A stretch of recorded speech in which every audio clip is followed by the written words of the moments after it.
വയനാട്ടിൽ തണ്ടർബോൾട്ടും മാവോയിസ്റ്റും തമ്മിൽ വെടിവെപ്പ്. ലക്കിടിയിലെ സ്വകാര്യ റിസോർട്ടിലാണ് ഏറ്റുമുട്ടലുണ്ടായത്. റിസോർട്ടിൽ നിന്ന് വെടിയൊച്ച കേട്ടതായി നാട്ടുകാർ പറഞ്ഞു. മാവോയിസ്റ്റുകളിൽ ഒരാൾക്ക് പരിക്കേറ്റതായും റിപ്പോർട്ടുകളുണ്ട്.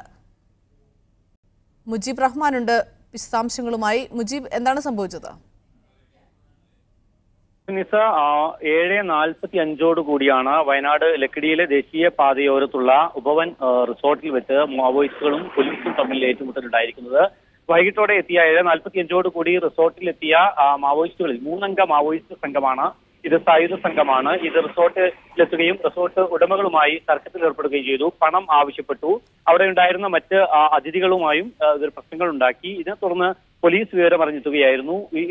ഈ ഒരു സാഹചര്യത്തിൽ മാവോയിസ്റ്റുകൾ വെടിയുതിർത്തതായാണ് പോലീസിൽ നിന്നും ലഭ്യമാകുന്ന സൂചനകൾ. പോലീസ് തിരിച്ചു വെടിയുതിർക്കുകയും ചെയ്തു. ഏതാണ്ട് അല്പം മുമ്പ് വരെ ഒരു അരമണിക്കൂർ മുമ്പ് വരെ ഈ പ്രദേശത്തു നിന്നും, ഇപ്പോൾ നമ്മൾ നിൽക്കുന്ന ലക്കിടിയിൽ നിന്നും വെടിവെപ്പുകൾ കേൾക്കാമായിരുന്നു. ഇപ്പോൾ എന്ത് സംഭവിക്കുന്നു എന്ന് കൃത്യമായി നമുക്ക് പറയാനാവുന്നില്ല. എന്നാലും പോലീസ് നൽകുന്ന വിവരം അനുസരിച്ച് മാവോയിസ്റ്റുകൾ 3 അംഗ മാവോയിസ്റ്റ് സംഘമാണ് സ്ഥലത്തുണ്ടായിരുന്നത്.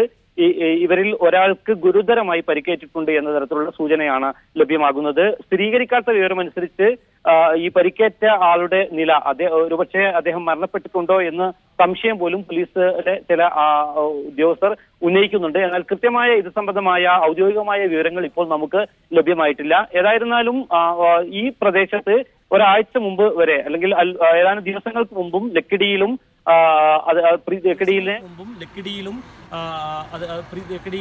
പ്രിയദർശിനി കോളനിയിൽ മാവോയിസ്റ്റുകളുടെ സാന്നിധ്യം ഉണ്ടായിരുന്നു. 8 അംഗ സംഘമായിരുന്നു അന്ന് സ്ഥലത്തെത്തിയിരുന്നത്. ഇവർ കോളനിയിലെത്തുകയും കോളനിയിലുള്ള ആളുകളുമായി മണിക്കൂറുകളോളം സമയം ചെലവഴിക്കുകയും ചെയ്തായിരുന്നു സൂചനകൾ. പിന്നീട് വയനാട്ടിലെ സുഗന്ധഗിരിയിലെ ചെന്നായി കവലയിലും മാവോയിസ്റ്റുകൾ എത്തിയിരുന്നതായിട്ടുള്ള വിവരങ്ങളുണ്ടായിരുന്നു. ഇതേ തുടർന്ന് പോലീസ് ഈ പ്രദേശത്ത് ശക്തമായ ഉണ്ടായി.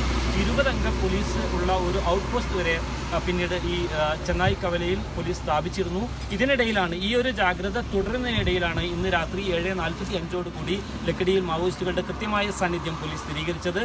തണ്ടർബോൾട്ട് സംഘവും പോലീസിന് പുറമെ തണ്ടർബോൾട്ട് സംഘവും സ്ഥലത്തെത്തിയിട്ടുണ്ട്. പോലീസിലെ ഉന്നത ഉദ്യോഗസ്ഥർ പക്ഷേ ഇപ്പോൾ സ്ഥലത്തെത്തിയിട്ടില്ല. ഈ ഒരു രാത്രിയിൽ ഒരുപക്ഷെ തൊട്ടടുത്ത് ഈ ഒരു റിസോർട്ടിന് പിൻവശത്തുള്ള പ്രദേശം മുഴുവനായും കാടുകളാണ്. ഈ ഒരു കാട്ടിലേക്ക് ഇവർ ഉൾവലിഞ്ഞതായാണ് സൂചന. ഈ ഒരു കാട്ടിൽ രാത്രിയിൽ തെരച്ചിൽ നടത്തുക എന്നത് ഒരുപക്ഷെ അപ്രായോഗികമായിരിക്കാം. ഏതായിരുന്നാലും രാവിലെയോടുകൂടി, നേരം പുലരുന്നതോടുകൂടി ഇവർക്കായുള്ള തെരച്ചിൽ ഊർജിതമാക്കാനുള്ള സാധ്യതയുണ്ട്. പോലീസിന്റെ വെടിവെപ്പിൽ ഗുരുതരമായി പരിക്കേറ്റ മാവോയിസ്റ്റുകളിൽ ഒരാൾക്ക് ഗുരുതരമായി പരിക്കേറ്റതായി തന്നെയുള്ള സൂചനകളാണ് ഇപ്പോൾ നമുക്ക് ലഭ്യമാകുന്നത്. പുലർച്ചയോടുകൂടി കൂടുതൽ പോലീസ് സേനയും തണ്ടർബോൾട്ട് സേനയും എല്ലാം സ്ഥലത്തെത്തിയേക്കാം. പോലീസ് ഇപ്പോൾ ഈ ഒരു സംഭവം വെടിവെപ്പ് ഉണ്ടായ ഉടനെ തന്നെ പ്രദേശത്ത് നമുക്ക് ഇപ്പോൾ ഒരു വെടിയൊച്ച കേൾക്കാൻ സാധിക്കുന്നുണ്ട്, അല്ലെങ്കിൽ അല്പം സമയം മുമ്പ് വരെ. ശരി, മുജീബ് റഹ്മാനാണ് വിവരങ്ങൾ നൽകിക്കൊണ്ട്